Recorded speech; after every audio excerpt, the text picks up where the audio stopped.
Здравейте, приятели, добра вечер. Започва днешния епизод на Контракоментар. Днес мой събеседник е Димитър Кацарков, хибрист. С него ще поговорим за документите, които се твърди, че са изтекли от Пентагона, Пентагон Leaks. През призмата на това как те биха повлияли и какво те означават за отношенията между Израел и Щатите. Не само за това, разбира се. Ще обсъдим в някаква степен и въпроса с единия параграф от публикациите в медиите, който е посветен на България, и идеята ние да разменим или по-скоро да дадем на Украйна наши военни самолети, бойни самолети, изтребители МиГ-29. Какво това ни казва? То може би допълва картината по някакъв начин за скритата помощ, тайната помощ, която твърди Билд сме оказали на Украйна в първите месеци на войната, така че едва ли не сме спасили тази страна.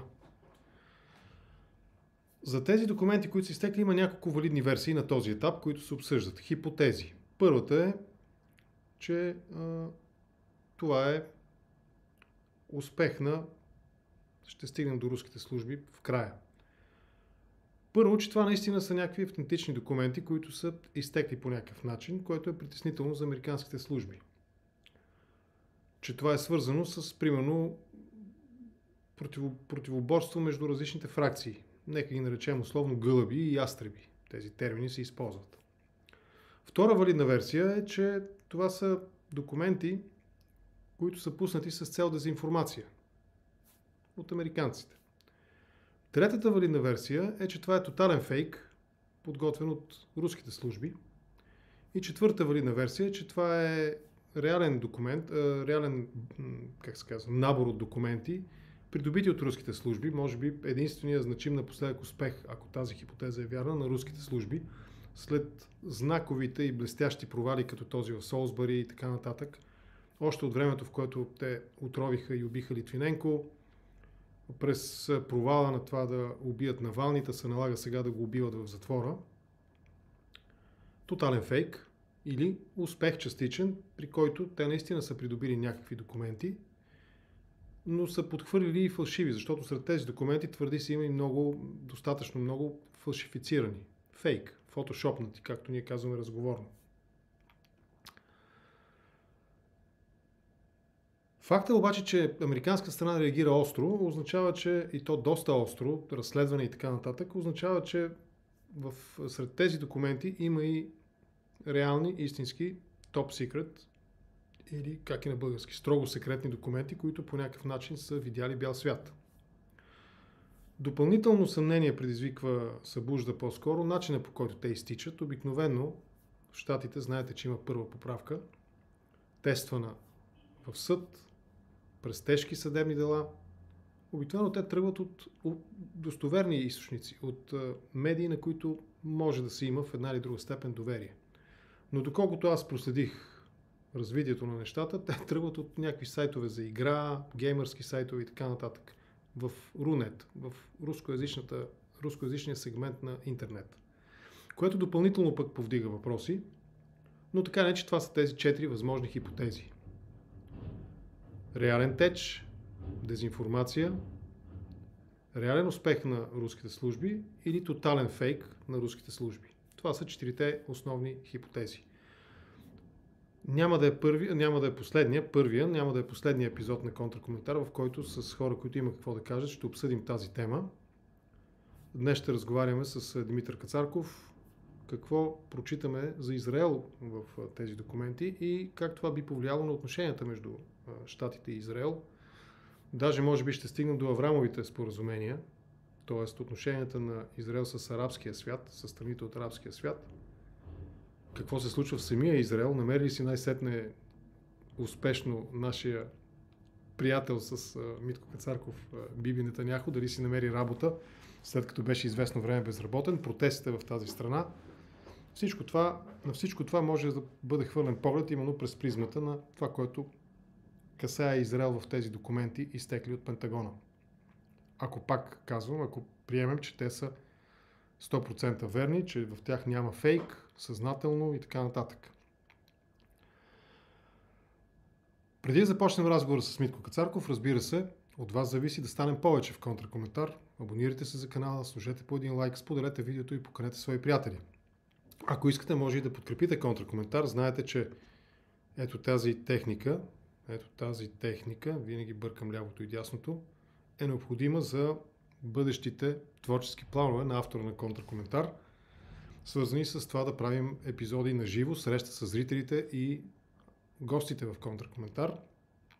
Това е рекордер и предусилвател и 4 брошки с 2 приемника, така че да мога да гарантирам прилично ниво на аудиото, на записа, на видеото, когато публикувам среща на живо няколко дена обикновено след събитието в канала в YouTube. Ако искате, може целенасочено да направите някакво дарение в тази посока. Близо сме до крайната цел, много малко още остава и аз съм ви благодарен за това.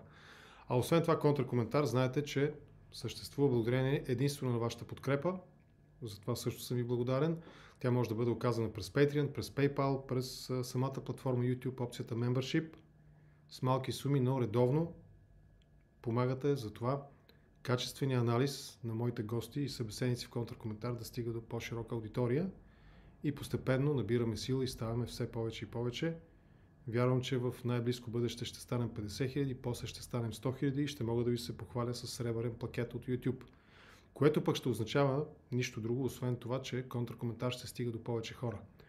Мои партньори в това усилие и рекламодатели са Културният център Г8, място за българско и европейско художествено кино. Там се срещаме напоследък и там ще продължим занапред да се срещаме. А освен това, контракоментар може да бъде място и за вашата реклама, ако искате и ако има какво да покажете на зрителите на контракоментар. Вижте рекламния спот на Културния център Г8 и веднага след това започваме разговора с Митко Кацарков.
Гаспачото междувременно написа следното. Когато стигне контракоментар, когато стигне до 100 000 абоната, значи сме се оправили. Грешка. Когато контракоментар стигне до 100 000 абоната, благодарение на вас, това е един от признаците, че има шанс да се оправим. Но не и преди това. Сега към разговора ще се присъедини Митко Кацарков. Ето го и него. Секунда само да се видиме и двамата с теб. Ето го и Димитър Кацарков. Здравей, добър вечер. Привет. Привет, добър вечер. Ами, благодаря ти, че прие поканата ми за този разговор. Доста хора вече са при повдигнато празнично настроение предвид предстоящия празник Великден, Страстната седмица. Но това не означава, че трябва да обърнем гръб на важните теми. И една от тях, разбира се, е това, което анонсирах, ти чу уводните ми думи. Изтеклите документи от Пентагона, в които става дума и за България, но става дума и за Израел. С теб ще акцентираме върху темата с Израел, разбира се, и отношенията на Израел с страните от региона и с най-големия им стратегически партньор Съединените щати. За България има буквално един параграф. Да започнем от България, да минем набързо през България на път на изток. Да. Там става дума за това, че България едва ли не се оговаряла, не ми предлагала или искала, няма значение, планирала, обмисляла възможността да дари своите изтребители МиГ-29 на Украйна. Но тук има един резонен въпрос.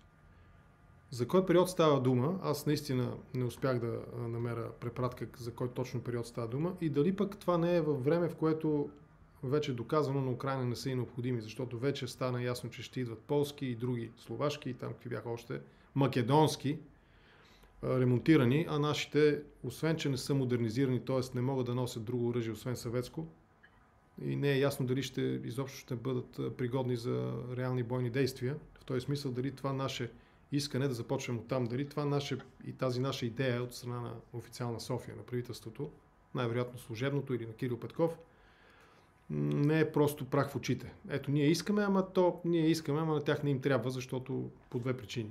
Ремонт, поддръжка, едната, и втората причина съветско оръжие. Не може да носи, не са модернизирани, не може да носи натовско оръжие, западно оръжие. Слушам те. Първо, добър вечер на вашите зрители и да кажа набързо, че трябва да се анализират тези документи. Те не са изрязали всички документи, които се предполага, че са изтекли. В статията, която излезе вчера или онзи ден в CNN, не мога да ти кажа каква точно беше преди последните. Това е една от медиите, които публикуваха. Да. Тя беше първата всъщност, в която се спомена за България. Там се говореше за прегледани 53 документа стратегически, които през определен период от време са изтекли. Значи, това е много интересно, че България конкретно се споменава, че е направила това изказване. Конкретният абзац говори за 23 февруари, което означава преди месец и половина. Тоест вече в Украйна пристигаха полски и там какви бяха още изтребители. Мисля, че тогава вече беше обявено от президента на Полша, че Полша ще дарява свои изтребители. Или мисля, че беше много прясна новина от тогава. Трябва да си върна малко хронологията, тъй като през март месец случиха доста развитие на нещата. Това не е ли ситуацията, видяла жабата, че подковават коня и тя вдигнала крак? Нашата не е ли същата?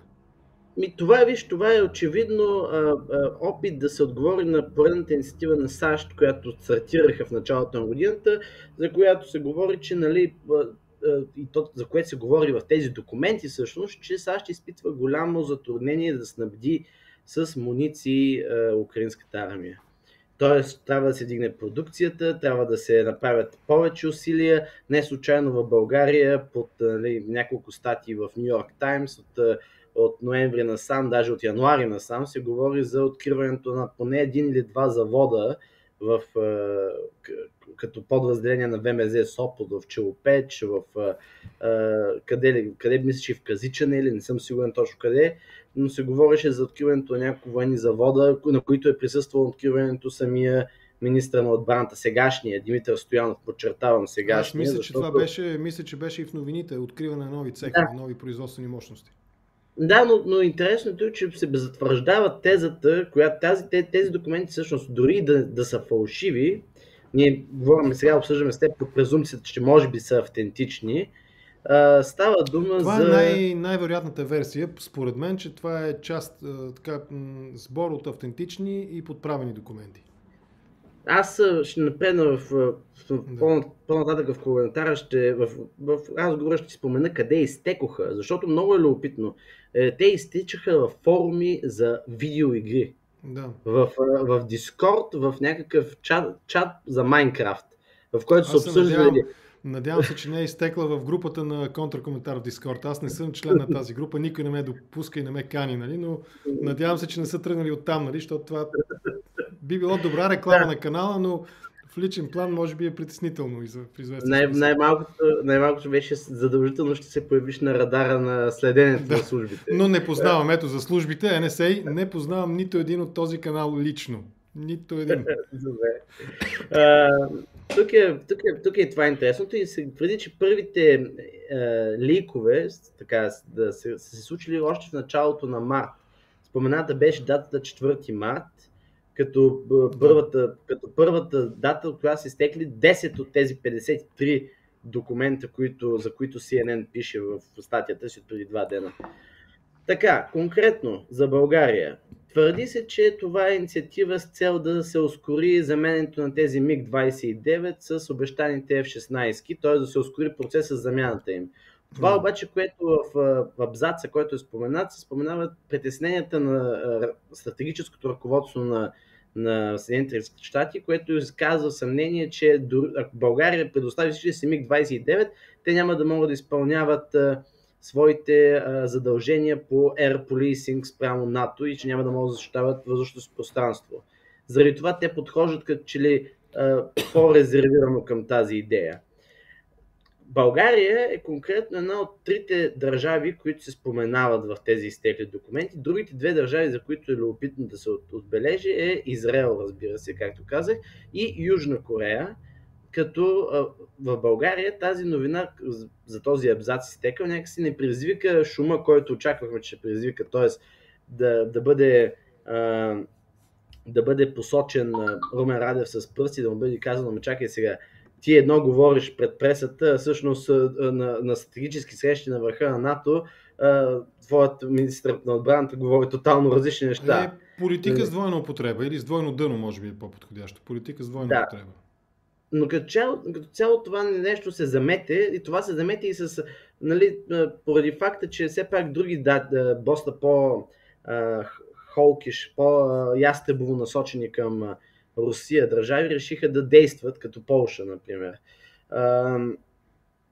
Така, конкретно това е за България, лийка конкретния, който е в документите. Ако трябва да го оценим, чакай, преди Израел и Южна Корея, ако трябва да го оценим, как ти изглежда наистина? Точно във времето, в което от Полша идва все по-ясно новината, че те най-вероятно ще дадат своите самолети, ние тогава изведнъж се сещаме, айде и ние да ги, щом и вие, айде и ние да дадем, ама ако може, нали, да ни и за нас нещо да има в цялата тази работа. Това е някакво парадоксално поведение. Сега не трябва да ти кажа, че аз самия чувствам объркан. Объркан се чувствам, защото конкретно през времето, което аз водя спорове с няколко хора от стратегическите служби в България, които се опитват отчаяно да ме убедят, че Радев не е руски агент, а пък в същото време той е, това сме си говорили с теб и поддържам твоята теза, че той може би не е агент, разбира се, но по-скоро е актив, който без да осъзнава, че е използван. Асет. Но в същото време така последователно, нали, да си по-НАТО и от натовците, а в същото време да изграждаш позиция в медиите си, че единственият начин е дипломатическо разрешение, е много странно. И това подлежи на анализ, тъй като очевидно е, че с свикването на Народно събрание утре, което ще се случи, Радев иска да продължи тази стратегия. Той иска да продължи този курс, по който се е насочил. Тоест, изглежда и хляба и ножа да е в него. Тоест, да продължи да играе тази политика за двойна употреба, за която говорим. Конкретно дали това е опит да се замажат очите на нашите партньори чрез такива изкази, спрямо изтеклите документи, е наистина въпрос, който по-скоро може би военни анализатори биха могли да анализират, и то в контекста на познаването на хората, които са около военните, нали, съветници на Радев.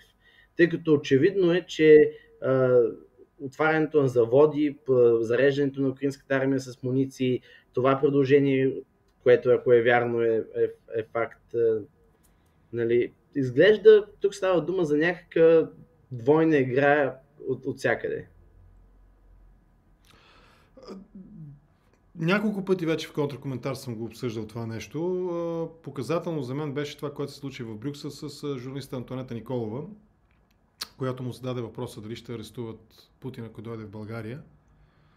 В такава степен той се дразни от... И освен това и информация, нали, нейни репортажи, а и не само нейни, на други колеги от Брюксел, които правят репортажи оттам, именно в тази посока, нали, за политиката с двойна употреба, до там, че неговия прес-секретар Кирил Атанасов звъни в редакциите да се кара, нали, че журналистите поднасяли невярна, не знам каква точна информация. Той не бил подписвал и прочее, ама обсъжда и участва в изготвянето на тези документи, общите позиции на Европейската комисия и така нататък. И в същото време, излизайки от тези сесии, където е казал нещо коренно различно, той акцентира, нали, прави едни тежки конструкции с натрупване на отрицателни частици. Не, нито няма, нито няма, което, в смисъл, няма да помогнем на Украйна, няма да участваме в общият план на Европа, нали, на Европейския съюз, нали, за боеприпаси, което на практика е послание към Москва. То не е послание към европейските партньори и съюзниците от НАТО, то е послание към Москва. И това е политиката за двойна употреба, с двойна употреба. Това е много... Да, слушам те. Извинявай, че прекъсвам. Това е, ако е така, това е много жалка стратегия. Тя наистина се вписва в това, което аз много пъти съм споменавал, именно концепцията на външната политика на България. Тоест, как хем да не разсърдиме онези, пък как хем да сме с нашите съюзници. Тоест, това разкрачено положение по принцип винаги завършва с падане на земята. И то би се вписало, ако говорим за това, то означава, че се вписва изцяло в контекста граден още от времето на социалистическа България. Това е тази логика, която също съм обсъждал с мои събеседници историци, които дават исторически примери за това. Когато си, грубо казано, между двата буфера, две сили воюват, ако застанеш на страната на едната, имаш 50% шанс да оцелееш, защото или едните или другите ще спечелят. Обаче, ако продължаваш да си двуличен, тогава 100% губиш, защото който и да победи, нали, ако добрите победат, ти ще оцелееш, но ще бъдеш низвергнат, пренебрегнат. Ако победат лошите, ще бъдеш унищожен. И в двата случая губиш. Очевидно, но ние сме поели ангажименти вече до година, ще стана 20 години, откак сме членове на НАТО. И ние сме очевидно поели ангажименти. Мен ми е странно как 20 години след приемането на НАТО в България се дискутира дали България е направила този правилен избор. Той е очевидно правилен, нали? Но това е въпрос за друг контркоментар. Добре. И аз, общо дето мисля, че повече от това какво има да се каже за България. Сега да минем нататък. Южна Корея, Израел. Най-вероятно Израел ще се избереш да продължим с Израел. Всъщност, по-скоро бих почнал по-бързо с Южна Корея, защото и там е един абзац информацията. Тя пряко засяга за това, че може би се говори и това може би действа повече в на критиците на Пентагона и на Вашингтон, е, че това, което се твърди в тези изтекли документи, е, че ръководството на кабинета на Байден всъщност е оказвал натиск върху промяна на законодателни инициативи в Южна Корея с цел износът на оръжие от Южна Корея към Украйна. По подобие на това, което се твърди, че става от Северна Корея, тъй като от години се знае, че Северна Корея, наред с Китай, може и Иран са всъщност трите основни донора на оръжие на Русия, на Руската федерация. Проблема, който Южна Корея изпитва с снабдяването на оръжия като контрапункт на севернокорейските към Украйна, тъй като между другото Северна Корея са сериозен производител на оръжия, те имат много силна военна индустрия, тъй като живеят, както знаеш, в постоянна война. Там няма мирно споразумение де-факто с Северна Корея, има задължителна военна служба и затова много кей-поп звезди те първа влизат да си правят военното служение. Но идеята е, че Северна Корея има един проблем, че те не могат да изнасят без Върховния съд, мисля, че или всички институции в страната да се произнесли по изнасянето на оръжия за други държави. И то държави, които са в конфликт. Тук е много важно да се подчертае. В Южна Корея има закон, който забранява износа на оръжия към държави, които са в конфликт. И всъщност това Съединените американски щати се твърди в изтеклите документи, че са нанесли натиск върху ръководството на президента в момента, който е в Южна Корея, да променят тази наредба.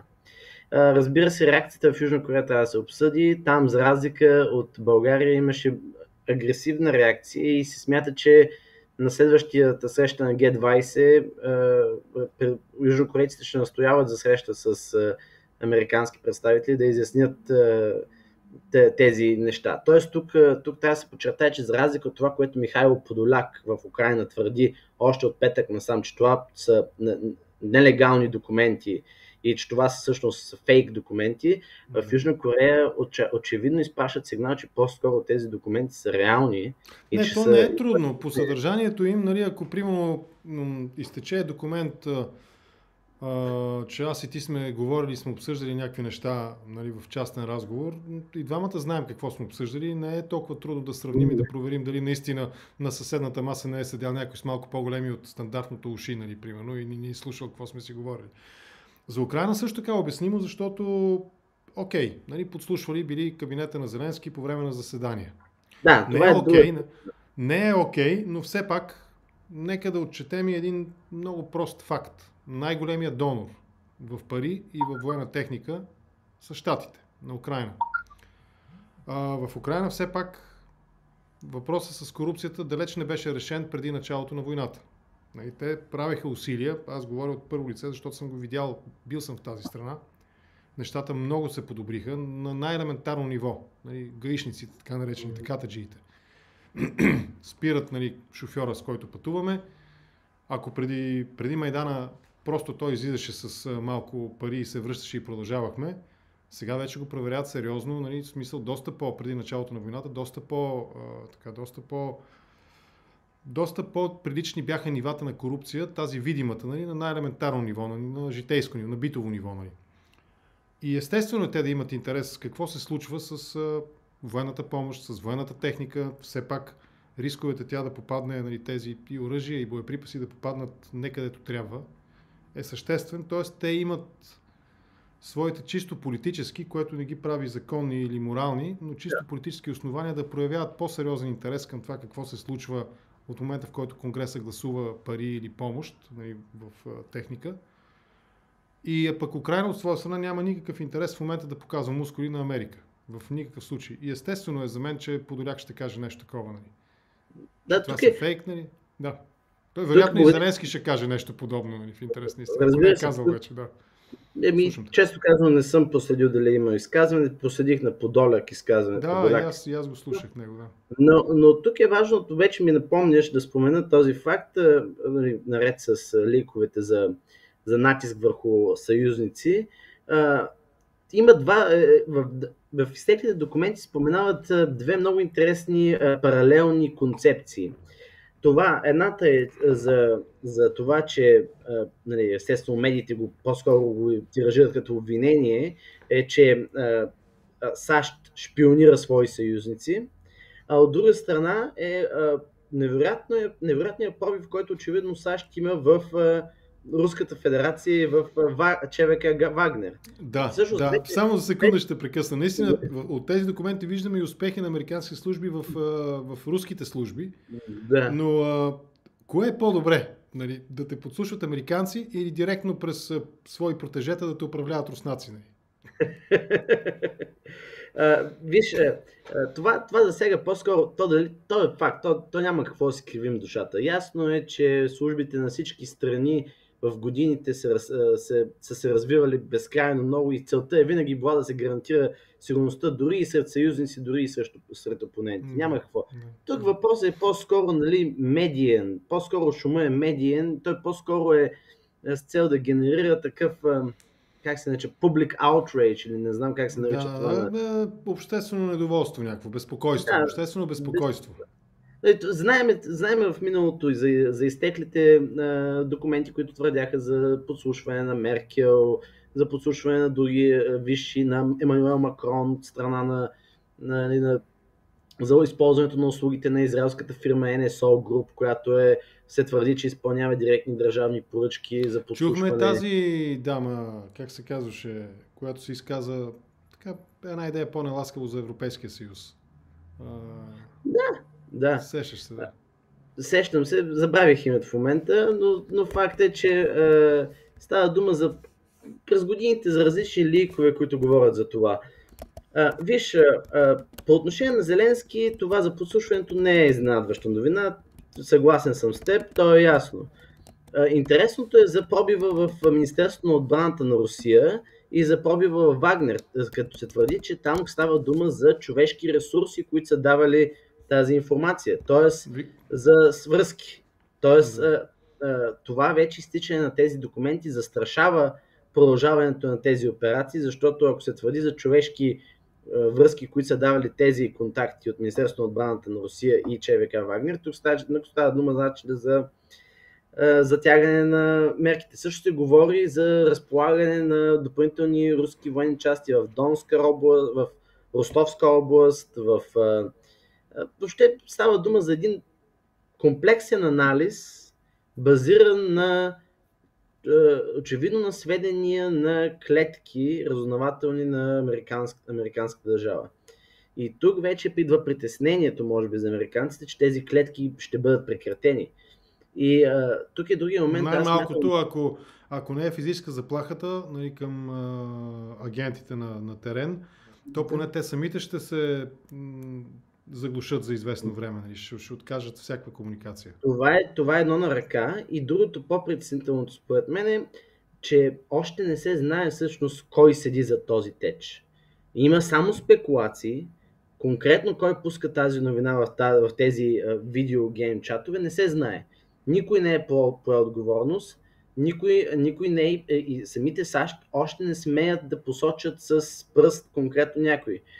Защото конкретната информация, която изтича, тя говори, значи, за слабост на Русия и също така играе, може би, в полза по-скоро на странични наблюдатели на конфликта, като един Китай.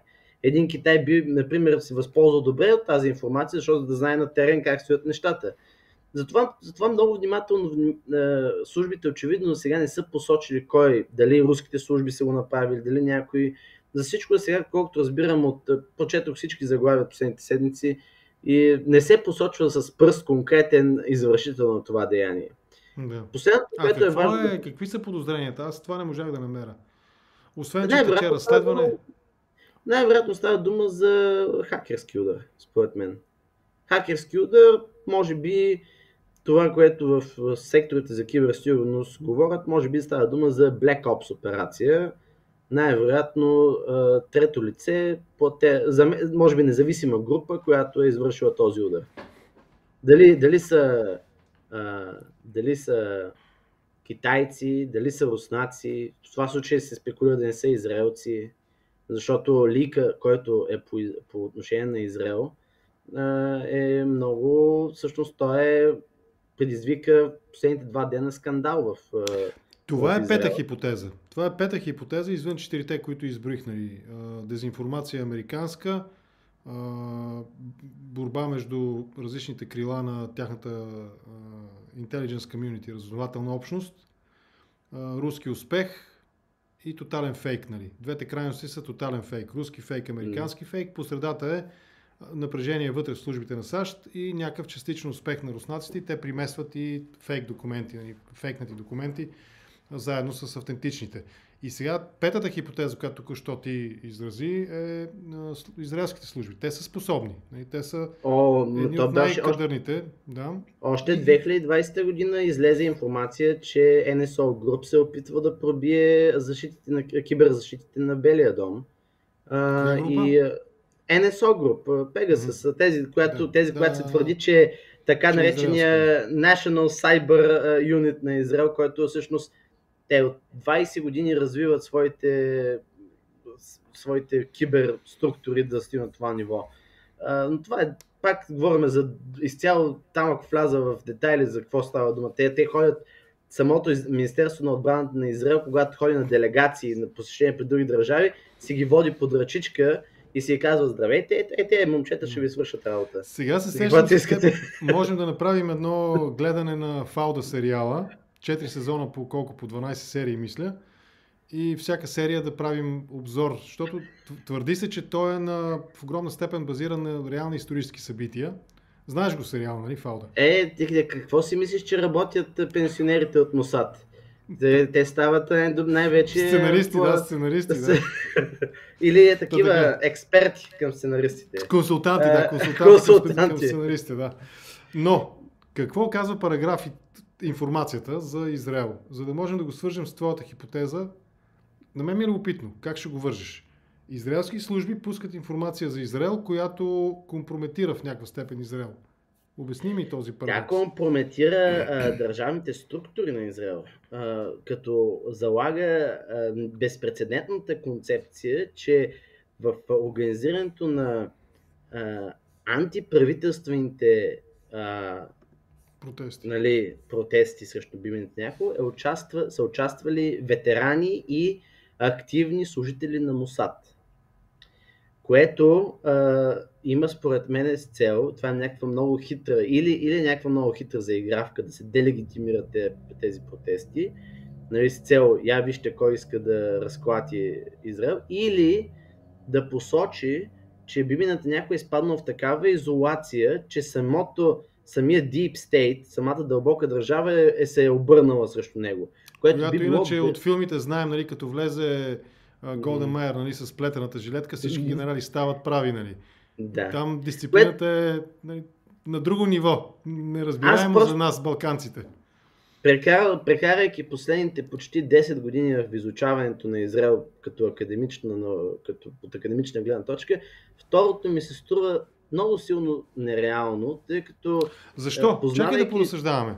Защо да е нереално, при условие, че според модерните, съвременните граждани на Израел, особено тази част от тях, които са преселници, нали, американски, европейски, руски дори ако щеш, голяма част от руската интелектуална опозиция е в Израел. Страшно много хора. Мисля, че Невзоров, той мисля, че също живее в Израел. Един от най-яростните сподвижници. И Абрамович. Да, всичките, нали. Да. Не, Абрамович, той е ясно. Той е като нашия русенски македонец Каракачанов. Нали. Абрамович е нещо такова. Но така не е, че, нали, някаква част от руския интелектуален и бизнес елит е в Израел. Това е факт. И това са хора, които знаят. И украинския също, да. И това са хората, които не подкрепят действията на Нетаняху в момента и неговия опит за съдебна реформа, което твърди се е опит да овладее всъщност съдебна система. Дай да поразсъждаваме малко върху това, как точно израелски служби, макар и пенсионирани така, агенти, имат интерес, при условие, че протестите са на практика прозападни, продемократични и пролиберални в този смисъл на думата. Виж, Израел все пак си остава един лабораторен пример за държавно устройство, тъй като те са създадени в една силно агресивна среда. И следователно, ако chain of command, т.е. това, което държи този скелет, който се гради на защитни механизми, т.е. Мосад, Шабак, израелската армия, Шабак е организацията за сигурност вътре в страната.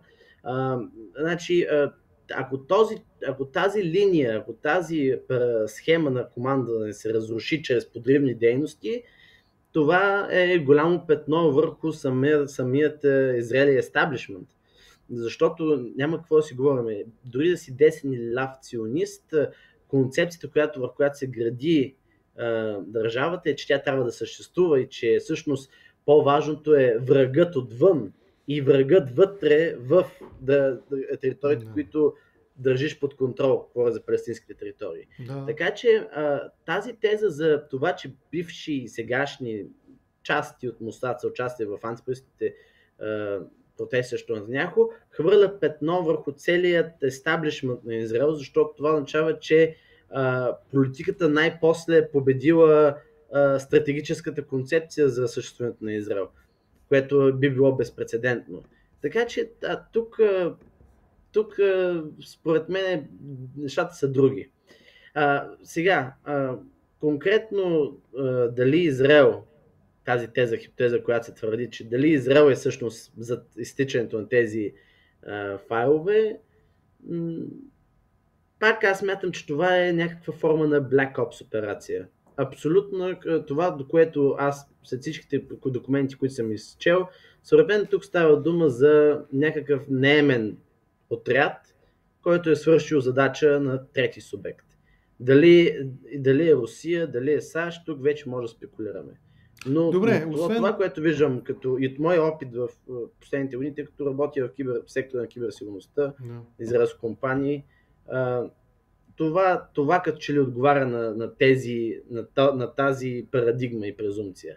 Между другото, последното нещо, което трябва да твърдя, което трябва да се потвърди, е, че дори ако беше руска атака, то тогава цифрите, които са показани в изтеклите документи, ще да бъдат различни. Говоря за цифрите на умрелите до сега в конфликта. Защото в един от абзаците се споменават конкретни цифри. Не знам дали си ги видял, аз съм си ги извадил тук. Да.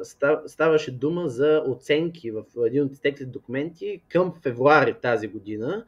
Оценки за, че руските всъщност сили са потърпели загуба от 190 до 224 хиляди души, докато украинските сили са претърпяли загуби от 125 хиляди до 131 хиляди души.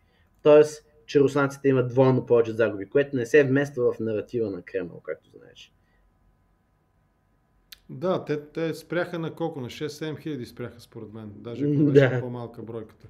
Спряха такива брифинги, такива не се правят. Онези там генералите, нали, аниматорите, те за такива неща не говорят.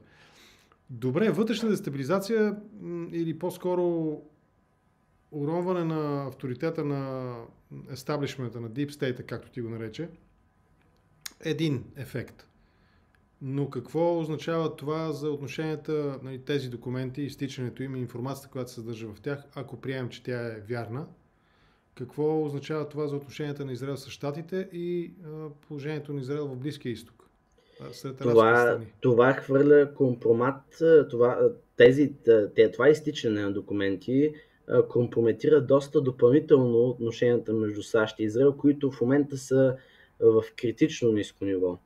В такова ниво, в което не са били от, може би, времената на Кенеди, когато Кенеди изпраща да проверяват силозите дали се обогатяват уран за производство на ядрени оръжия. Тогава са най-ниски отношенията, сега се достига до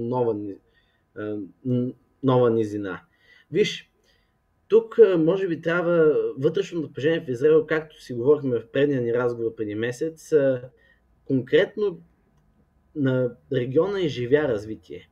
Региона изживя развитие, тъй като последния месец започнаха военни обучения на Китай, Русия и Иран в Персийския, Оманския залив и Индийския океан.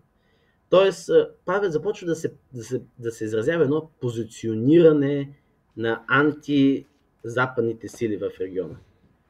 Тоест, вече не минаваме от това да говорим за хипотези, както си говорихме с теб в предишния разговор, говорим вече към конкретно позициониране.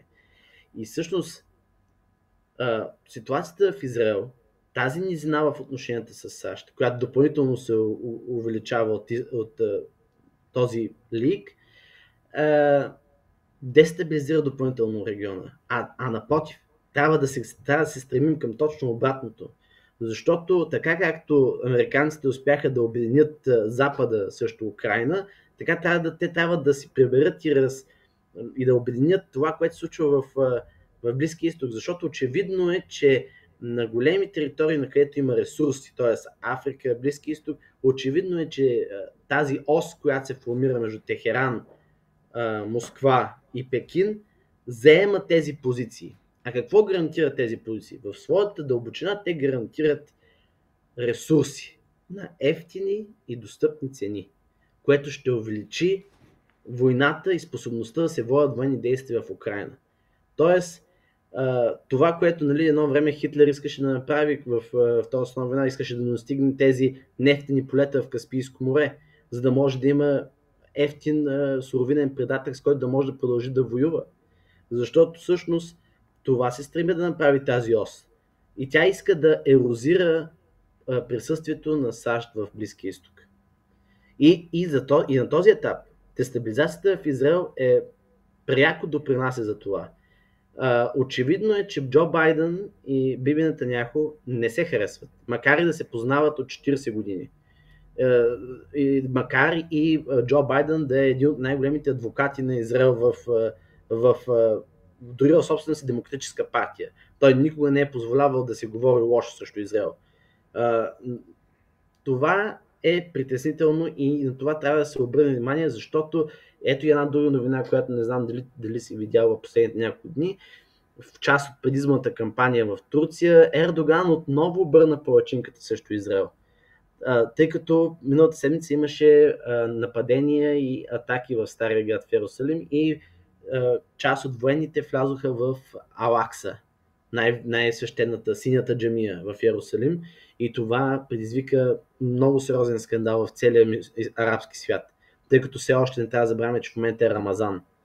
И влизането и провокациите, които стават, те няма как да не бъдат използвани от политици като Ердоган за предизборни цели.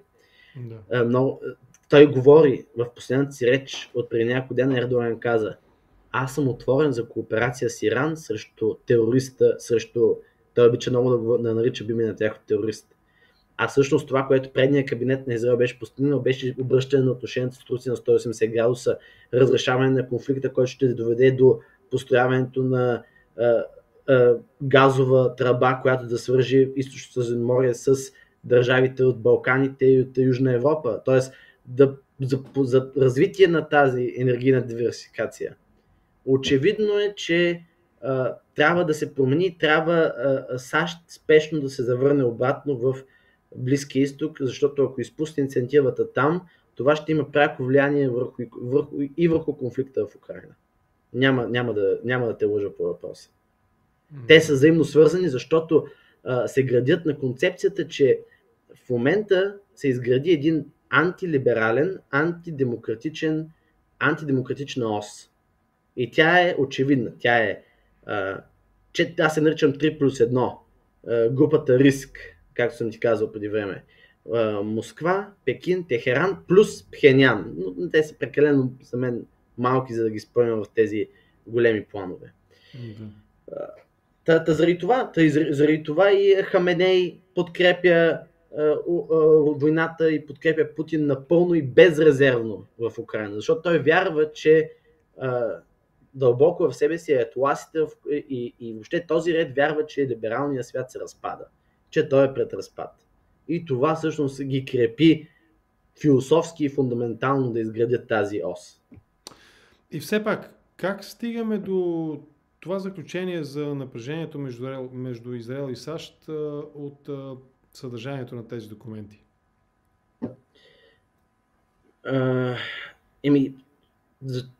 Напрежението, което е видимо, е това, самия факт, че се споменава, че Мосад организира тези протести, означава, че това е израз на някаква надежда, че Нетаняху ще падне. Тоест, ако стратегическия капацитет, който е написал тези документи, вкарва елемента на Мосад като начин да се дискредитира Нетаняху, това означава, че те се надяват в най-скоро време ръководството в Израел да се смени. Очевидно е, че това върви право пропорционално и с напрежението, с предстоящата предизборна кампания, в която това лято ще стартира в САЩ. Тя стартира обикновено година и 4 месеца преди самите избори в ноември. Защото ако Тръмп се върне на власт, там вече ти знаеш, Тръмп и Биби си говорят на един и същи език. Все пак са рода хора, нали. Зетя на Тръмп е Джаред Кушнер, най-добрият приятел на Нетаняху син. Да. Добре. Да. Обаче, за отношенията на Израел с страните от арабския свят, Мосад ясно е. Там ясно е, че това е един стимул за влошаване на отношенията. Но по-скоро не е ли причина самата политическа обстановка в Израел? Тази коалиция, онази партия, как се казваше, Възраждане. Тя е съюз от партии. Те съюз, са две партии. Коалиция. Възраждане, израелското възраждане. Израелското възраждане. Тези радикалните, как се казва, евреи, нали, които са религиозната партия. И партия всъщност, да не сбъркам сега. Те се водят религиозни ционисти. Тоест националисти, които защитават религията и ционизма. Т.е. защитават съществува държавата Израел. Защото има и религиозни хора, които твърдят, че не е дошъл Месията и т.е. Израел не трябва да съществува още. Но това е вече тук влизаме друг теологичен разговор. Да, там за храма, нали, ще бъде ли построен, няма ли да бъде построен и откъде ще влезе Месията, нали, при условие, че източната стена е там с гробища затрупана, нали, не затрупана. Абсолютно. И въпреки това, служби, наеми сили, въоръжени сили в Алакса, джамията. Да, това са постоянните провокации. Това става от началото на тази година. Това, което акцентирам и аз върху един от последните си анализи, е, че дестабилизацията дойде изцяло от вътрешната политика на Израел. Очевидно е, че тази мощна, нали, коалиция, която се сформира на религиозно-ционистко дясна основа, която спечели 65 депутата от 120, т.е. това е стабилно за Израел. Повечето коалиции, знаеш, в Израел са често между 61-62 човека, на ръба са. Тоест 65 човека е за мен стабилно правителство в Израел. И самия факт, че се сформира такова стабилно правителство, това даде обаче карт бланш на тези по-радикалните да държат Биби. А Биби Нетаняху, вместо да продължи да развива концепцията на Аврамовите споразумения, т.е. да продължава да легитимира Израел в арабския свят и в мюсюлманския свят, той се обърна в това да затвърди и да си спаси кожата от нали, как се казва, от делата, които вървят срещу него. Всъщност тази законодателна реформа, тя в основата си, аз мисля, че беше говорил с Мартин Табаков на темата, законодателната основа, в основата си се гради около това да се легитимират заселническите движения в Западен бряг, но и да се отменят решения на Върховния съд по политически и по въобще въпроси от националната сигурност на държавата. Тоест, това е един вид се води, даже те често го наричат в израелските медии, опит за държавен преврат. Преврат не срещу самото управление, а срещу държавното устройство. Да, тоест, финна промяна на конституционния ред. Да, на конституционния ред, което ще гарантира и според мен това, което Нетаняху искаше да постигне, е това, че евентуално, ако той бъде осъден по едно от трите дела, той да бъде помилван от Кнесета и от тази стабилна 65 човека коалиция. Само, че продължихме с радикализма продължи. И това, между другото, трябва да служи като Израел трябва да се изследва много внимателно от политолозите и социолозите в България, защото ние вървиме по израелския сценарий. Да, хората могат да си мислят, че далеч, че говорим за някакъв много различен случай, но ние вървиме, защото ние, неглижирайки радикалите, в един момент ще вкараме константата да влезе в съюз с тези радикали, с цел собственото си оцеляване. Това се случва в Израел, всъщност. Константата, Ликуд, партията на Биби Нетаняху, която винаги е първа сила, или първа сила доминира в последните 10 години, тя беше принудена да спаси собствения си лидер от това да бъде съден, да влезе в съюз с радикалите. И радикалите развиха и вханаха като питони, се увлякоха около Биби и го стегнаха на своята прегръдка и му казаха: ай си ни пуснал, айде отиваш ти на съдебната скамейка и няма кой да те спаси. И тук е важно да се каже, че преди 2 месеца, февруари месец, финансовия министър на Израел, другия голям лидер на тази партия Възраждане, те са двама лидери там, единият е Итамар Бен Гвир, а другия е Бецалел Смотрич, говореше открито, отиде и направи пресконференция и говореше за това, че палестинците са измислен народ, че са дело на някаква измислена концепция за национализъм и че те не трябва да съществуват като народ и беше сложил една много стара карта от предмандатния период на Израел преди да стане държава, т.е. в британски мандат, в който в рамките на държавата Израел влизаше и територията на кралство Йордания, което предизвика голям скандал в Йордания и там извикаха израелския посланник, за да го информират, че ще гласуват експулсирането му в Йорданския парламент. Да, па ако намерят и карти на Южното и Северното царство, тогава, не знам, война ще започне сигурно. И с оглед постоянните влизания, които Итамар Бен Гвир си позволи за първи път от 20 години, виж член на кабинет на Израел да отиде на синята джамия, която се води най-святото, третото по святост място за мюсюлманите в мюсюлманския свят, той си позволи единственият, който си беше позволял да го направи, това беше Ариел Шарон преди 20 години, 2001 година, преди повече от 20 години. Той си го позволи, което изпрати сигнал към всички скорошни станали съюзници на Израел, арабски държави, че как да кажа, че независимостта на храмовия хълм е застрашена. Че Израел е склонен да посегне и да заличи всякакви въпроси, които засягат бъдещето на палестинската автономия и палестинските територии. Това не трябва да очудва никой, защото от години се говори, нали, в международен план се говори за двустранно решение на конфликта, но очевидно е, че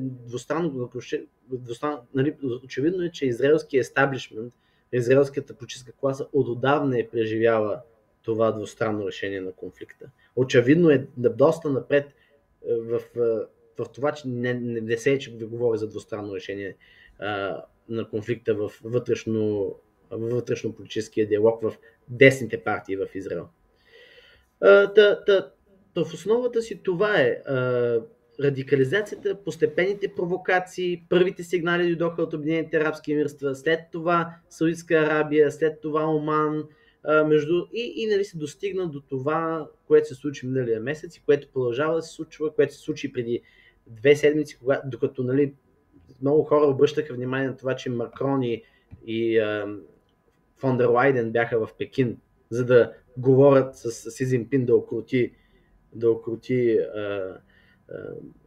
Путин, но всички пренебрегваха факта, че докато Си Цзинпин, те канят Си Цзинпин да окрутява Путин, Си Цзинпин прави учения военни с Иран и с Путин в Индийския океан и в Оманския залив, в Оманския поток.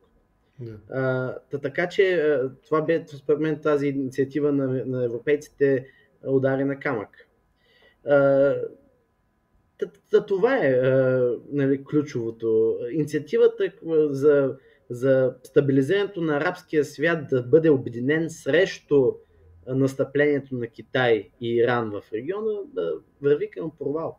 И той се дължи на точно тази ерозия и липсата на силен израело-американски отпор в региона.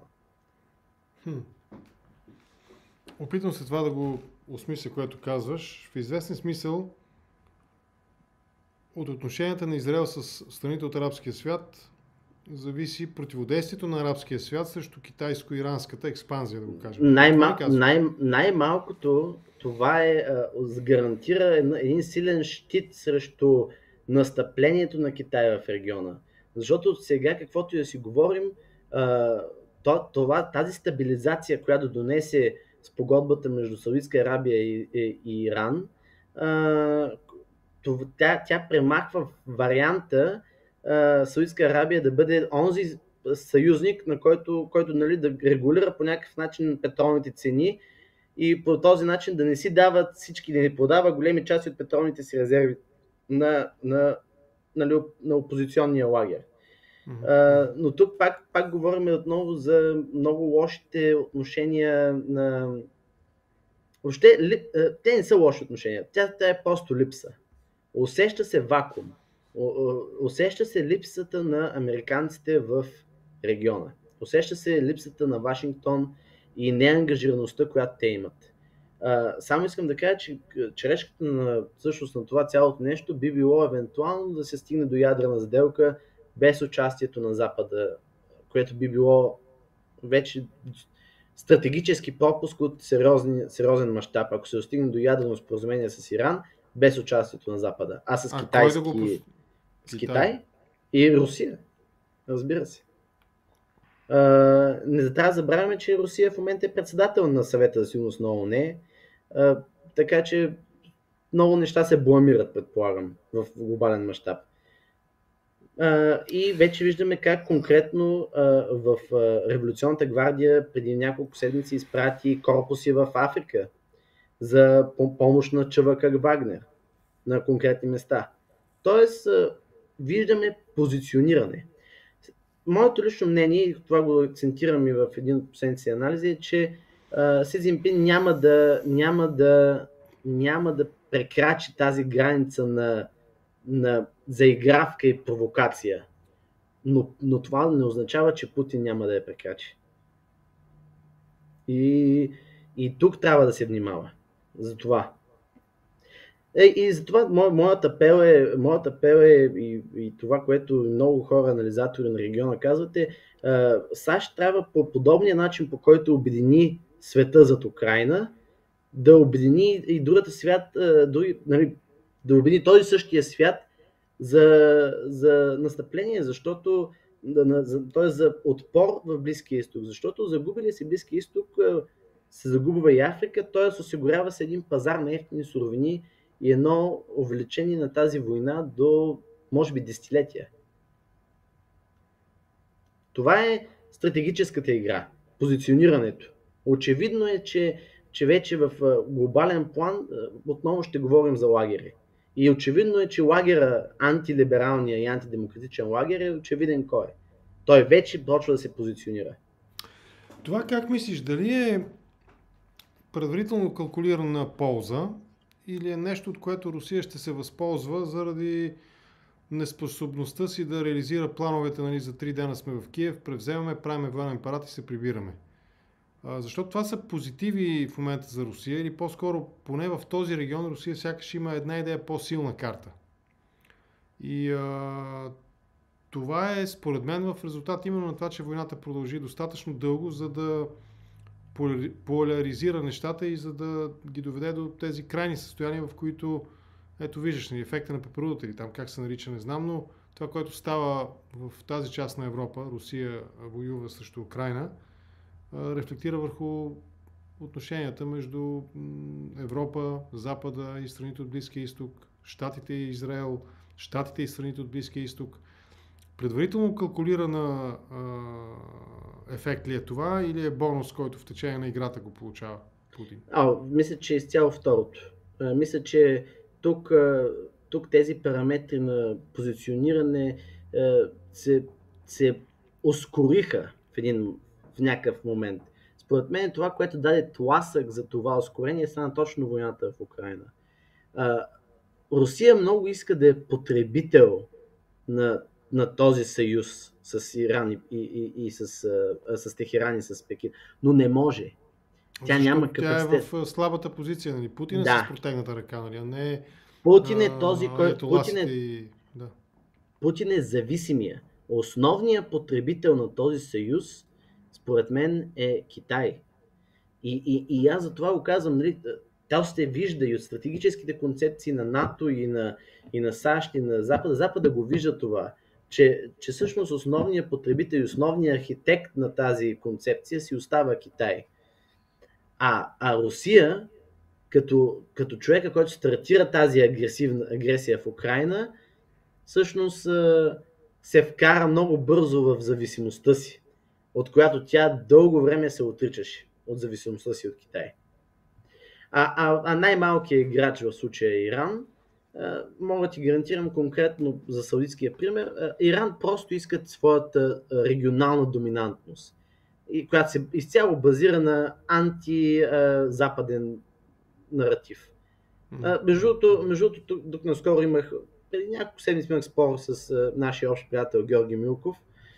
С Жоро обсъдихме, той така положително се изказа много за Саудитско-иранския съюз, че това е победа за международната сигурност. Аз обаче съм скептик. Скептик съм, защото революционната гвардия в Иран, тя е закърмена с антисаудитска индоктринизация. Тя смята в документи на революционната гвардия, основополагащи, се твърди, че Саудитското кралско семейство са вероотстъпници с еврейски произход. Буквално така ги наричат. Така че, според мен, този съюз между Саудитска Арабия и Иран, той е най-малкият. И той е обратим ефект. Това, което не е обратимо, е по-скоро тази трайна обвързаност на Иран с Китай и с Русия. Но всичко останало е обратимо, ако се върне силното американско присъствие в Близкия изток. Последния път, напоследък, в разговори с теб коментирахме по-скоро положителната перспектива, ако трябва да го играем такива агенции, които дават, нали, прогнози, по-скоро положителната перспектива пред отношенията на Израел с арабския свят.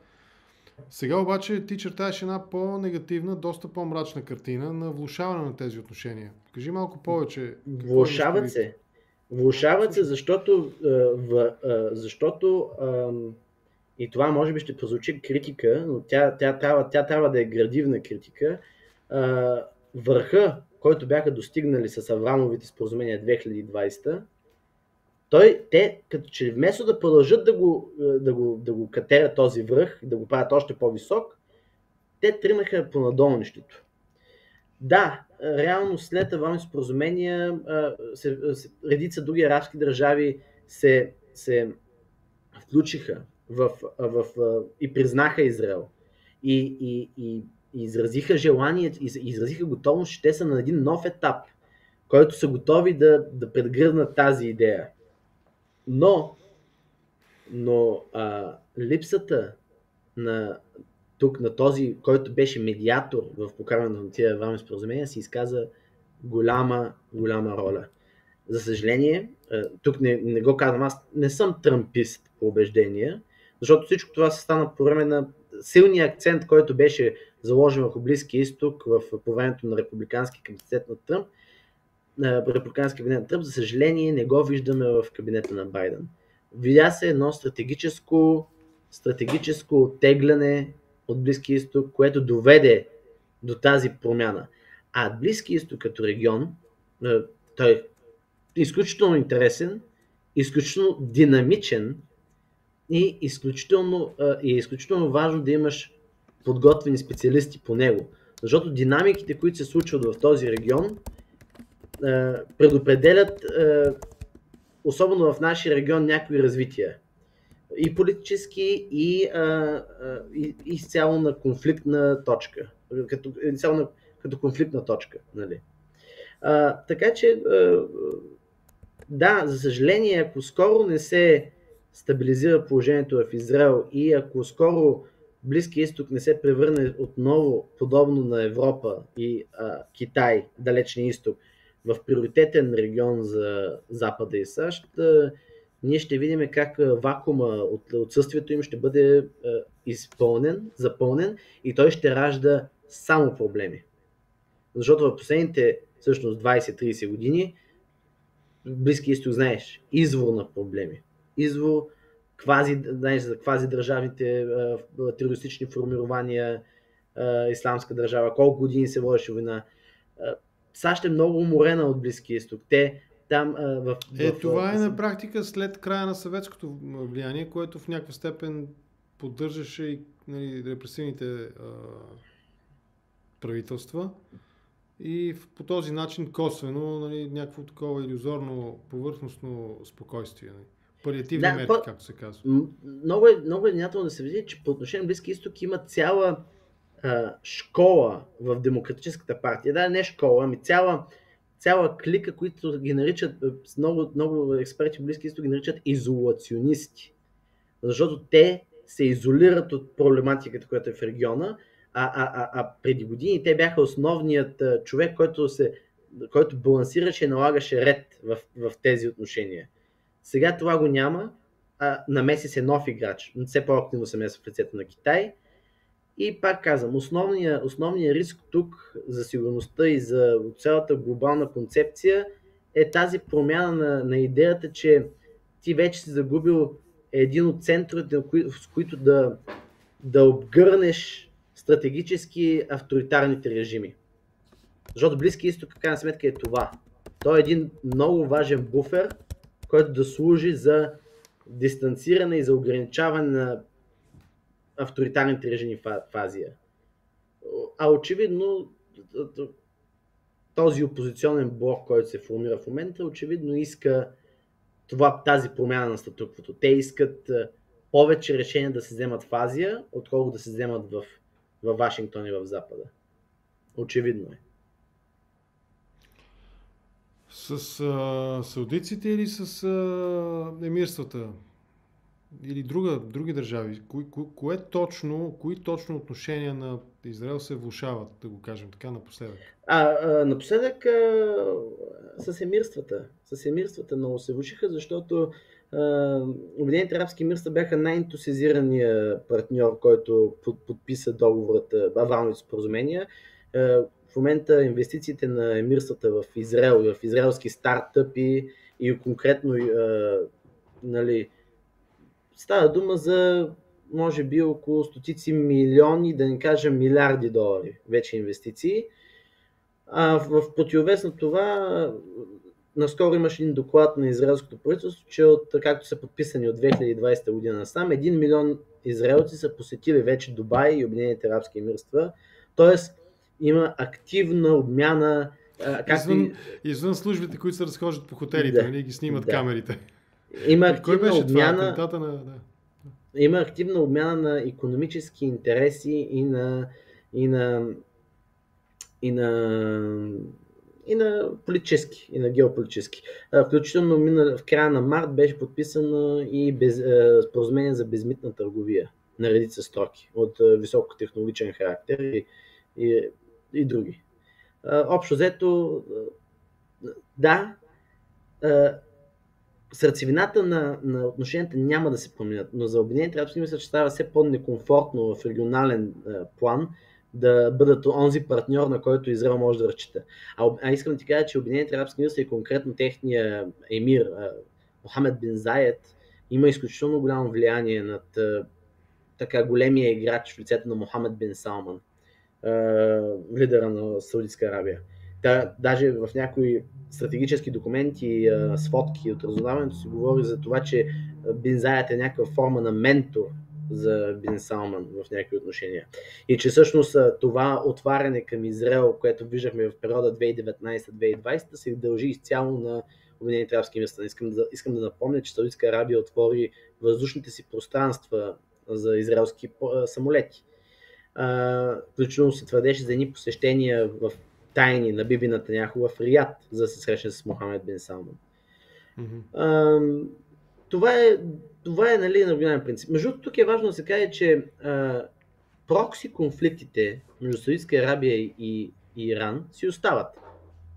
Да. В Йемен, войната в Йемен, за която знам, че никой не говори, тъй като аз се занимавам в момента с моята докторантура е фокусирана върху нея. Войната в Йемен е пряк конфликт между Саудитска Арабия и Иран. И всъщност споразумението, което се подписа между две държави за възстановяване на дипломатически отношения, гарантира това, че Иран ще спре да дава оръжия на хутите. Тоест на тези, които те подкрепят в конфликта. Но това няма да спре. Там е много опасно, защото Йемен ще се превърне много скоро в кладенец на екстремисти. Искам да напомня, че това е държавата, в която е единственият активен клон на Ал-Кайда, който е най-силният в държавата и държи, мисля, че 1/3 от държавата, ако не се лъжа. Конкретно. Така че там е също много сложно, там прокси конфликта си остава, но никой не му обръща внимание, само му обръща внимание поради факта, че Иран и Саудитска Арабия са в конфликт там. Но това е единствената причина. Добре, аз мисля, че общо взето успяхме да покрием темата. Вече мина и 1 час разговор с теб. Дай да завършим и да затворим разговора с България. Ето, утре се свиква парламента. Тези, които искат, ще могат да ме гледат в компанията на госпожа Буруджиева и още двама, уви, забравих техните имена в момента, по нова след 9 часа, точно така, след 9 часа сутринта. Няма да... Да, утре се свика парламента. Ще видим кой е най-стария и кой е доайена, кой ще го открие, кой ще бие към банката, ще видим традиционните разправи за председателските места, нали, в... Дано до Велик ден да се разберат за председател. Това, което очаквам, че може и да не се разберат много бързо. Аз не знам. Виж, в България нищо не е... Ето ти го, подавам ти темата. В България нищо не е в синхрон с общоприятата логика, нали, на политиката. Как се прави политика в цивилизования свят. Аз лично нямам проблем с това най-голямата партия да предложи председател на парламента. Да, разбира се.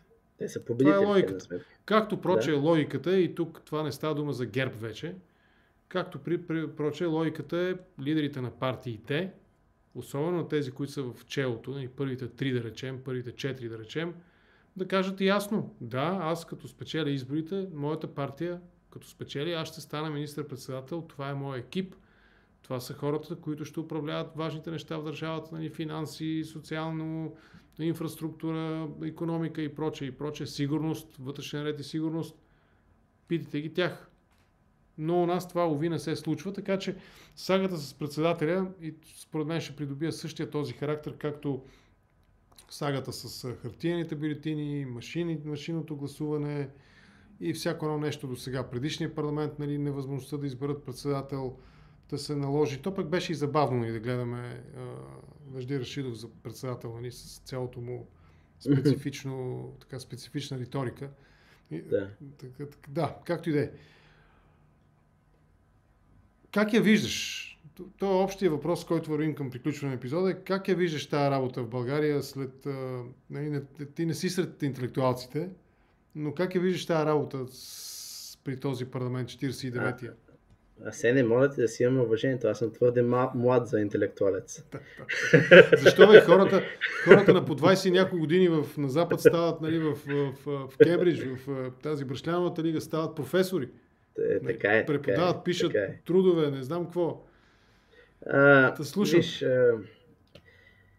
според мен, това е мой личен политически анализ към ситуацията, която в момента България се намира, е, че ние сме изправени пред два избора, така да се каже.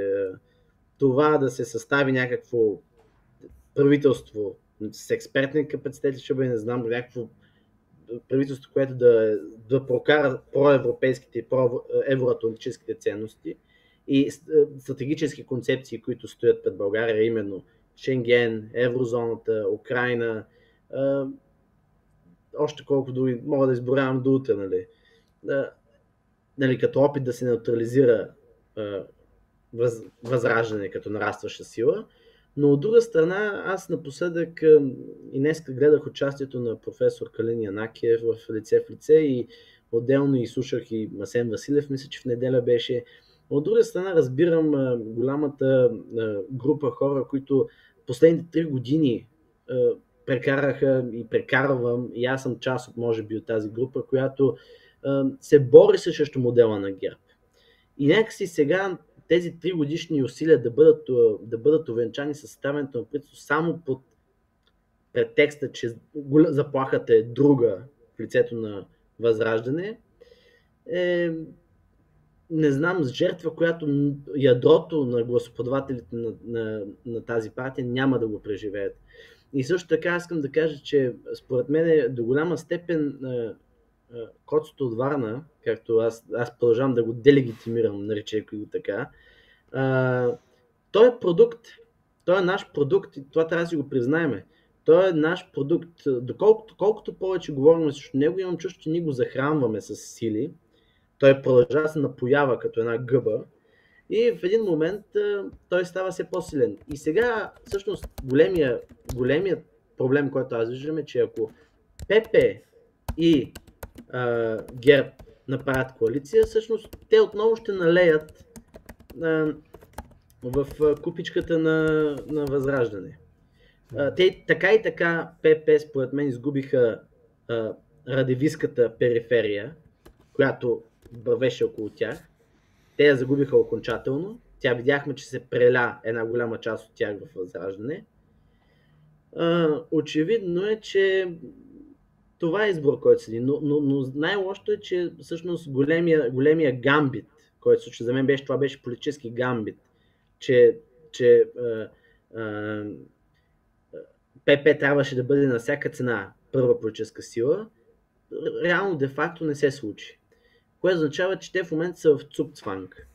Т.е. нямат полезен ход. От тук нататък това, което аз виждам като развитие е, че за мен, според мен, единствен начин да се спечелят нови гласоподаватели е да си в опозиция. Защото от тук нататък нямаш шанс да растеш. От тук нататък ще се смаляваш като избиратели. Аз не отричам факт, че според мен на следващите избори ППДБ може би ще имат 50 000 по-малко избиратели минимум. Защото ти кажа, че те трябва да отчитат сериозно риска дали не попадат в ситуацията на Има такъв народ, които всичко им беше на тепсия поднесено, те го отцапаха нали, отцапаха пейзажа, да го кажем така, политическия. И естествено им се наложи да си починат малко на, как се казва, на тази писта за подгряване, нали, да загряват на пистата. Твърди се сега, нали, че има там някакво преливане на гласове. ДПС са специалисти в тази част. Но аз лично за мен по-любопитен е другия сценарий, при който ако тези избори някак успяхме да добутаме по-висока активност спрямо предходните, а и може би спрямо доста назад, ако сравняваме, нали, са напълно съпоставими резултатите, то при следващи предсрочни избори, и това между другото е логично, има такава теза, че Радев бърза да свика парламента, за да задвижи бързо процедурата и тя бързо да изтече, за да може да не съвпаднат местните избори с поредни извънредни предсрочни парламентарни избори. Тъй като тогава какъв хаос ще бъде с бюлетините, просто бедна ми е фантазията. Сигурен съм, че тогава наистина ще бъде забавно и ще има много какво да коментираме и с Даниел Стефанов, и с Стоилци Целков, и с Коли не.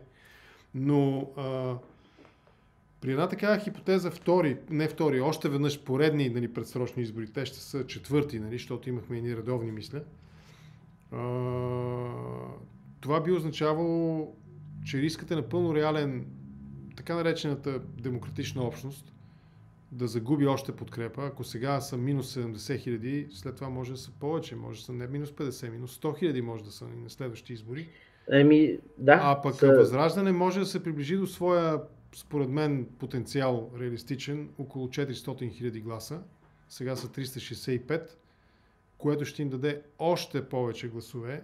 И тези хора там, нали, аз разбирам ядрото на ППДБ, разбирам ултрасите, разбирам Калин Янакиев, професор, уважаемия, но в крайна сметка кой го спира самият той да потърси начин да се кандидатира? Да го видим него. Всеки един от тези хора, които казват до край, твърди, нали, дигаме самолета за пореден път, да ги видим как те го правят, бе. Аз искам да ги чуя всички тези един по един да излезат и да говорят политически по телевизорите, а не да се кичат с брошката на анализатора, на философстващия академичен стил и изказ, нали. Искам да ги видя. И он е другия доктора, как беше? Николай ли? Кой беше? Сещаш се? Кой доктор? Психиатъра.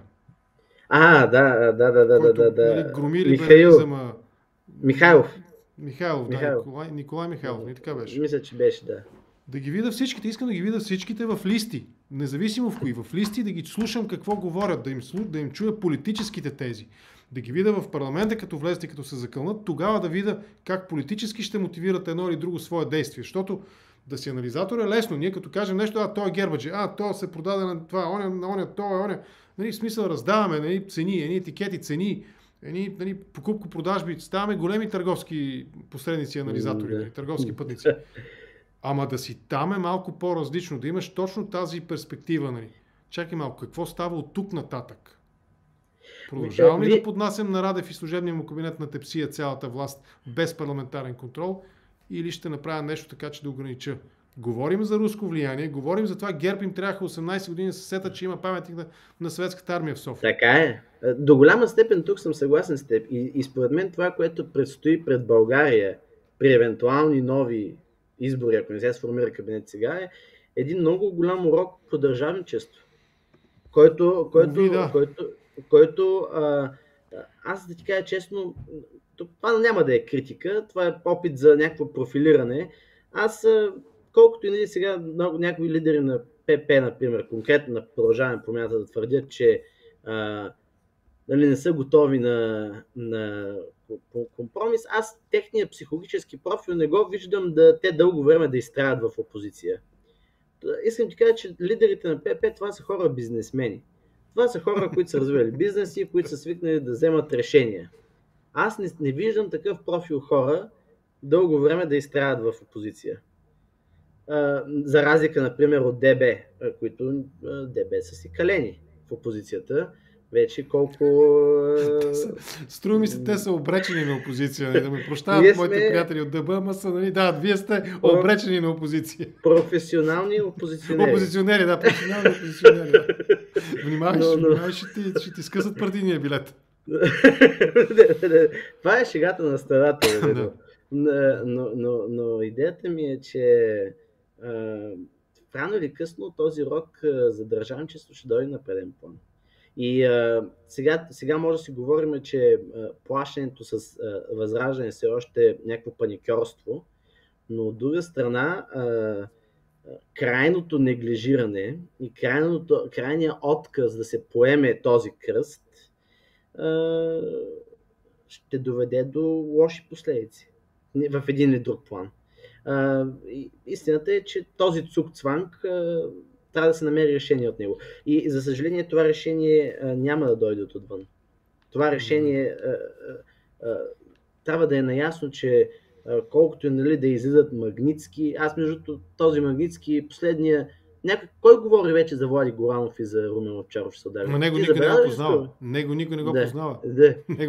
Ама ти забелязал ли си напоследък нещо да се споменава по темата? Очевидно е, че санкциите по Магнитски не дават резултат на този етап. Да, те само стракират, слагат един голям хикс и приключват политическите кариери на въпросните господа, но по-дълбокия диалог в обществото стопира до там. И всъщност те потъват в нищото. Така че не трябва да се разчита само на, как се казва, помощ от чужбина, помощ от приятел. Помощ от приятел, трябва много сериозно да се замислиме, че държавнически решения предстоят.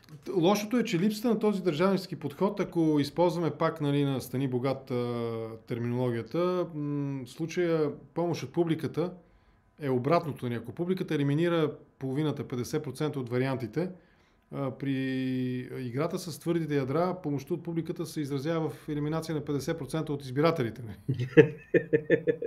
За съжаление. Виж, аз разбирам до голяма степен притеснението и разбирам, например, и Радан Кънев го е споменавал, виждал съм реформаторския блок, знаем какво стана с тях, знаем какво стана с Патриотичния фронт. За съжаление, коалицията с ГЕРБ е да се коалираш с... Много ми хареса тази фраза, да попаднем в социалните мрежи, като се коалираш с богомолка. Рано и късно след като те изконсумира, ще ти отреже главата. Или като питон, който бавно се увива около теб и те задушава и те изтисква. Това е истинската аз съм съгласен. Само да си довършим за едно изречение. Това е истинският проблем. Според мен, за да има решение на този проблем, това е мое лично мнение, трябва леко политическите лидери да се дистанцират. Защото очевидно ние ставаме свидетели на много междуличностни нападки. Така както Борисов беше яростен, между няколко седмици, няколко дена преди самите избори, той даде едно скандално интервю там за парапети, за не знам си какво мисля, че на медията на българите в САЩ, не БГ Voice там как се води. В същото време пред Стан Кризова деня на размисъл казва как е готов да бъде голям евроатлантик и да подава ръка. Това поведение, това е поставя червените линии. Това е на Борисов типичната политическа игра.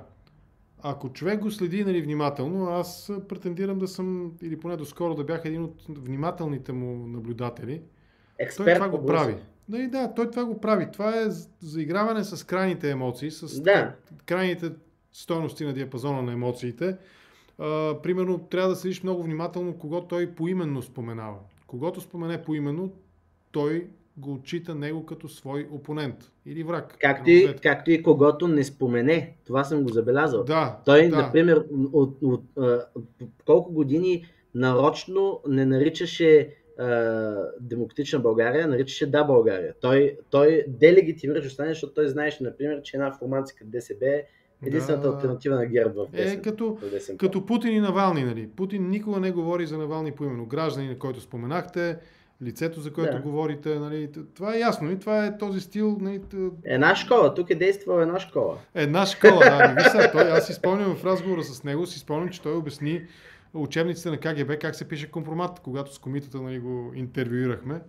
И той обясни там трите компонента, нали, на компромата, как трябва да бъде написан и така нататък. Смисъл, школовката не трябва в никакъв случай да му я подценяваме. Той е обучен кадър, да го кажем така.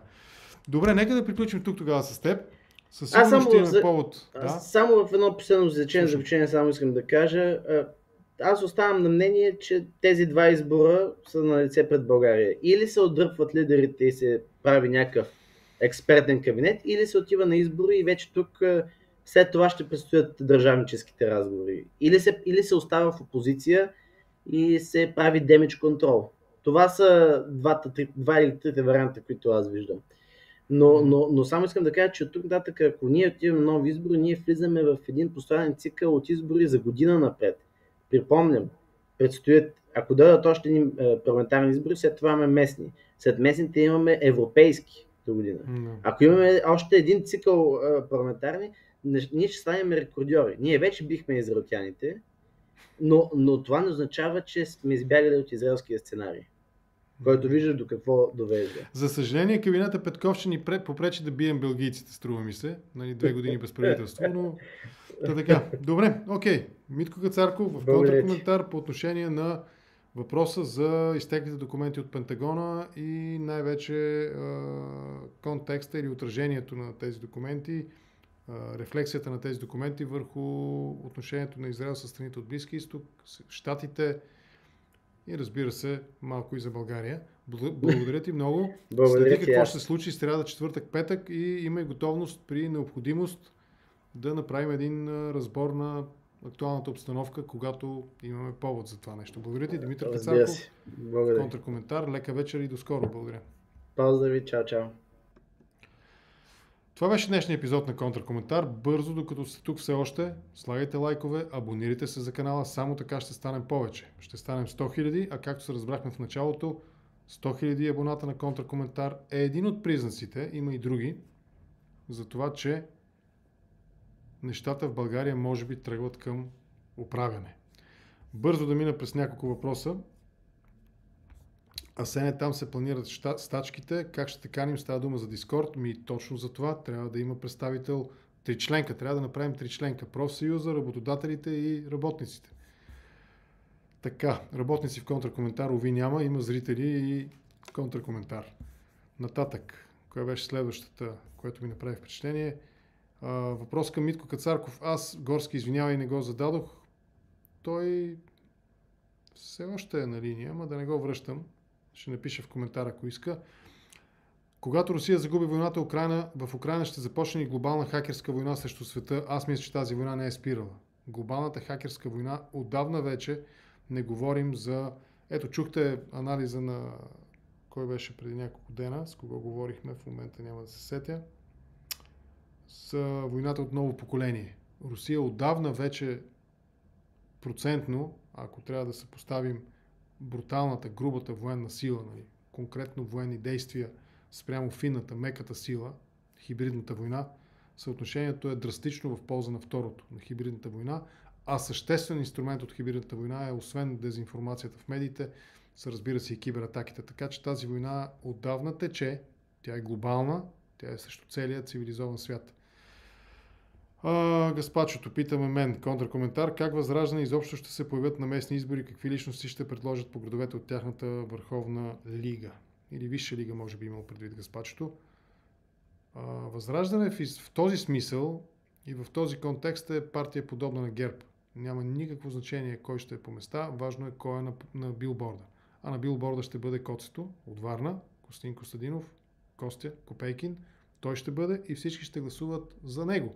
А той и магаре да върже на входа на кметството, те ще го изберат, ако могат, ако има достатъчно гласове. Защо се забравя, че правителство може и по друг начин? Примерно ГЕРБ, ДПС, БСП и ИТН. И с мълчаливата подкрепа на Възраждане. Не се забравя, господин Пеевски. Аз не го забравям нито за момент. Въпросът е кое Секунда, само че обърках копчетата. Въпросът е, кое е по-добре за България? Дали е по-добре за България правителство, в което участва Демократична България и Продължаваме промяната, като втора политическа сила с колко там, малко под 70 гласа, мандата не гласа, малко под 70 мандата, или ПП и ДБ само ще подвикват от място в пленарна зала, симулирайки опозиционна дейност. Има ли друг въпрос? Няма друг въпрос. Аз ви предлагам да се разделим тази вечер, за да продължим утре с поредния гост и събеседник в контракоментар. Благодаря ви, че бяхме заедно. Отново можем да станем повече само благодарение на вашата подкрепа. Тоест, ако се абонирате за канала, ако споделите видеото, ако сложите по един лайк, ако поканите свои приятели да гледат контракоментар и ако напишете коментари, разбира се. Това ще качи нагоре съдържанието на контракоментар в рейтинга на YouTube. Подкрепата, знаете, че е изключително важна. Благодарение на вашата подкрепа канала съществува и аз имам възможност всяка вечер да ви срещам с много малко изключения от 365 дни, вероятно 350 дни или 340 дни в годината с изключително интересни събеседници, които има какво да кажат по важните въпроси. Тази подкрепа може да бъде оказана през Patreon, през PayPal, през самата платформа YouTube, опцията Membership или, ако искате, може пък съвсем целенасочено да подкрепите моите усилия за нуждите на контракоментар. Ето тези устройства, да се здобия с тях, така че когато организираме среща на живо в културния център Г8, да има нормален звук после за постпродукцията, за записа на тези събития. Следващото събитие такова ще бъде, още не е ясно кога, планирам датата, обмислям идеята, но ще бъде дебат на тема за и против еврото в културния център Г8. А Г8 са мои партньори и рекламодатели. Вие също може да бъдете рекламодатели в контракоментар, ако искате и има какво да покажете на аудиторията на контракоментар. Г8, културен център за съвременно българско и европейско художествено кино. Намират се на улица Гладстон номер 8 в София. Вижте техния рекламен спот, след което ще се разделим до утре.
Пропуснах секунди за автореклама. Утре след 9 часа, след новините в 9 часа по Нова телевизия. Ако искате, може да превключите на този канал, ако не сте на работа, ако не сте в колата, ако не сте и аз не знам къде, ако не спите или ако не си пържите бухтички или как се казваха тези с сирене вътре. Бухтички мисля, че се казват. Или мекици. Да, мекици е другото. Може да цъкнете на Нова и да ме гледате в компанията на госпожа Буруджиева и още двама, чието имена, извинявам се пред тях, забравих в момента. Ще коментираме естествено началото на 49-ият парламент на Клета майка България. Това е за днес. Ще се видим утре. Благодаря ви много. Бъдете живи и здрави. Лека вечер и късмет.